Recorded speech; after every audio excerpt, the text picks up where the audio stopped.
अरे हम लोग जानते हैं कि रामनवमी के दिन राम जी का पूजा होता है, राम दरबार का पूजा होता है। और राम दरबार में राम जी, सीता मैया, लक्ष्मण जी के साथ रहते हैं वीर हनुमान जी की भी पूजा किया जाता है। इस दिन विशेषतः हनुमान जी की पूजा करना चाहिए।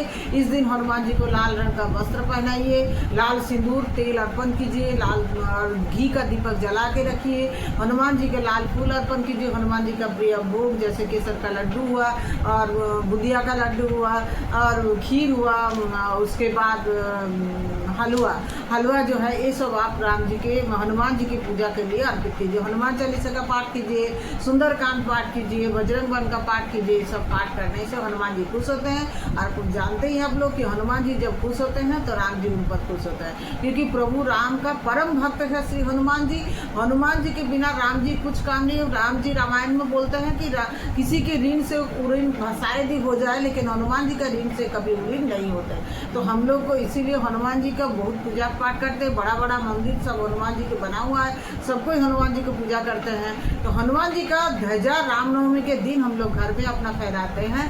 हम तो अपना छत पर ध्वजा फहराएंगे, तो सबको ही अपना घर में आंगन में छत पर ध्वजा फहराते। तो क्यों फहराते हैं पूजा, इसी के विषय हैं कि महाभारत का युद्ध कौरव और पांडव में हुआ था।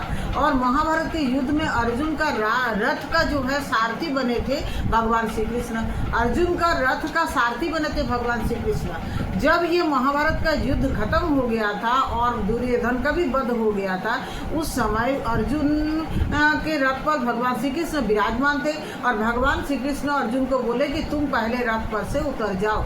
अर्जुन श्री कृष्ण के बात के अनुसार रथ पर से उतर गए और उसके बाद श्री कृष्ण रथ पर से उतर गए। जैसे श्री कृष्ण रथ पर से उतरे, उसी समय हनुमान जी जो अर्जुन के रथ पर विराजमान थे, वो हनुमान जी वहां से उड़ गए। जैसे हनुमान जी वहां से उड़ गए तो क्या हुआ, वो रथ जल के खाक हो गया।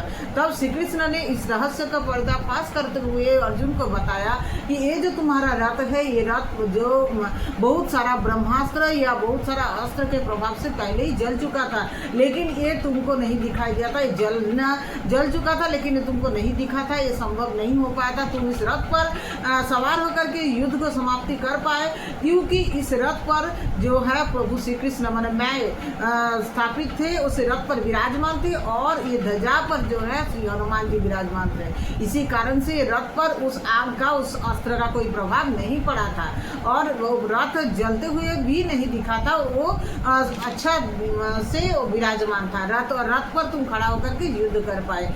लेकिन आज जब हम रथ पर से उतर गए और हनुमान जी रथ पर से चले गए, तब क्या हुआ, तुम्हारा रथ जल के खाक हो गया।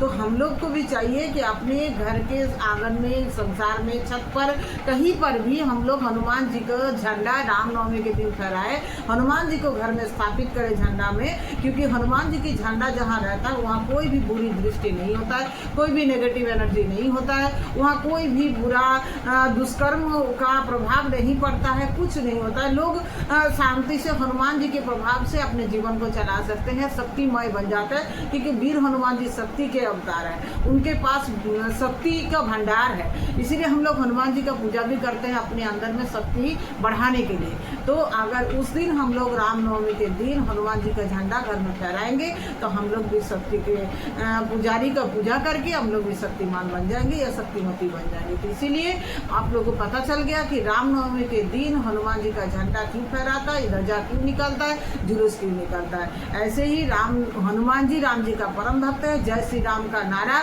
हनुमान जी ही सबको दिए थे, हम लोग भी सबको बोले जय श्री राम, जय हनुमान। ऐसे करके रामनवमी के दिन हनुमान जी के साथ राम दरबार का पूजा करें और हनुमान जी का झंडा फहराएं। तो ये वीडियो आप लोगों को कैसा लगा, अच्छा लगा है तो लाइक कीजिए, शेयर कीजिए और चैनल में नए हैं तो चैनल को सब्सक्राइब कर लीजिए। राधे राधे, जय श्री राम।